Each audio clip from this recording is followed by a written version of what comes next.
This supports what I had shown you in the previous study from the Health and Human Development Project, and this supports it in this high-risk sample. So in answer to our second question, it appears that alcohol is more often related to at least fighting behavior than is marijuana use. The third question we asked was whether the kids who commit crimes under the influence are more likely to commit crimes with other people. And as probably most of you are aware, the majority of all delinquency is committed with other people. Ranged from, I think, 95% for B&E to about 68%, I believe, for strong-arming.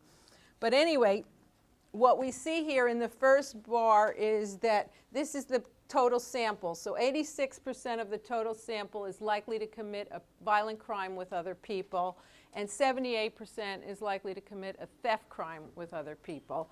But in the blue you see those under the influence, and then in purple you see those not under the influence.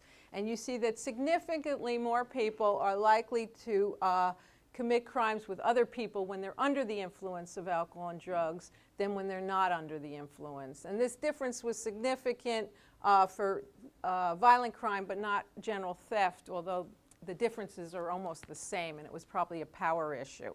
So again, I really don't know what this means. It could mean, as I suggested before, that the kids get high together and then they go out and commit, they motivate each other to commit the crime.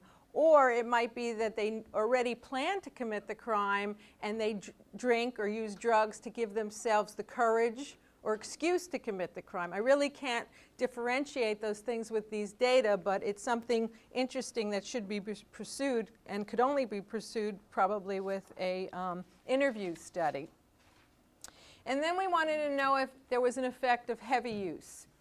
And what we see here is in the blue and purple, these are heavy alcohol users, light alcohol users, heavy marijuana users, and light marijuana users.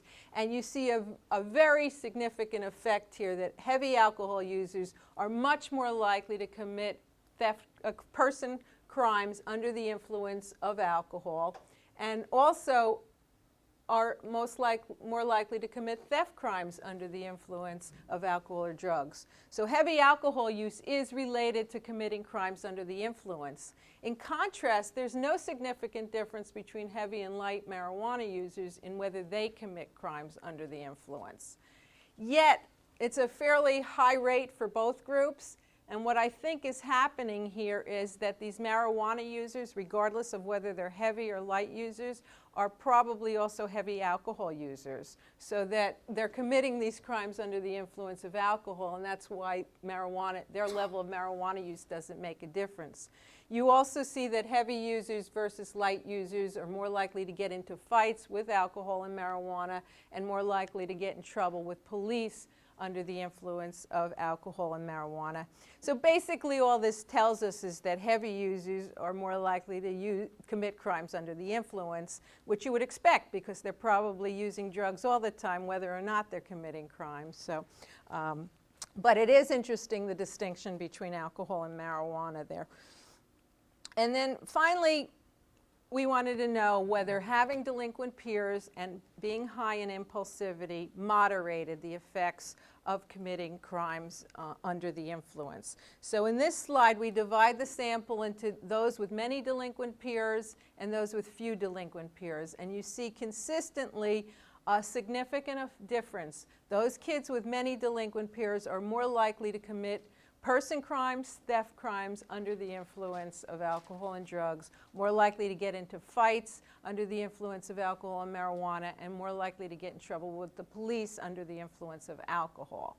Again, I don't know how this is working, whether it's the influence of the peers on their committing these crimes under the influence, or it's just that heavy substance users also have a lot of delinquent peers, and that's what's driving this relationship. And finally, for impulsivity, and this is an interesting finding, I think, because what we find here is that highly impulsive boys are much more likely to commit person crimes under the influence of alcohol or drugs, but not theft.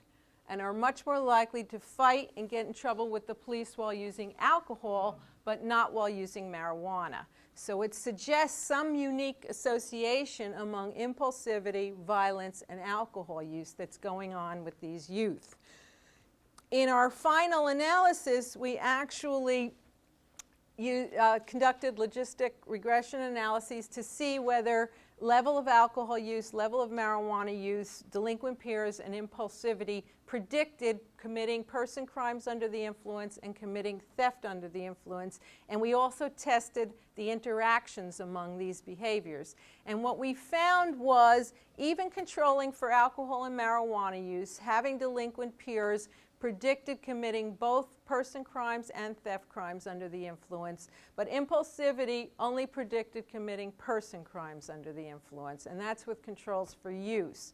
We also found that alcohol and marijuana use both predicted committing person crimes under the influence, but marijuana use only predicted theft under the influence, suggesting maybe some kind of unique relationship between marijuana use and property crime, sort of supporting the adult literature on drug use being related to property crime and alcohol use being related to violent crime. None of the interactions were significant. So basically what this study showed us was that acute and chronic alcohol use are related to delinquency, especially aggressive delinquency under the influence, and that impulsivity is involved in this complex association. In addition, we see that being under the influence is related to committing crimes with other people and having many delinquent peers. And this held up even when we controlled for level of drug use. So it's not just the fact that you're a heavy drug user, you have many delinquent peers, but delinquent peers definitely contribute to kids committing crimes under the influence. Nevertheless, most kids still commit crimes with other people regardless if they're under the influence or not. But it is a possible mechanism, this group, what I call group psychopharmacological effect, where the group is just getting high together and then they're going out and doing these behaviors.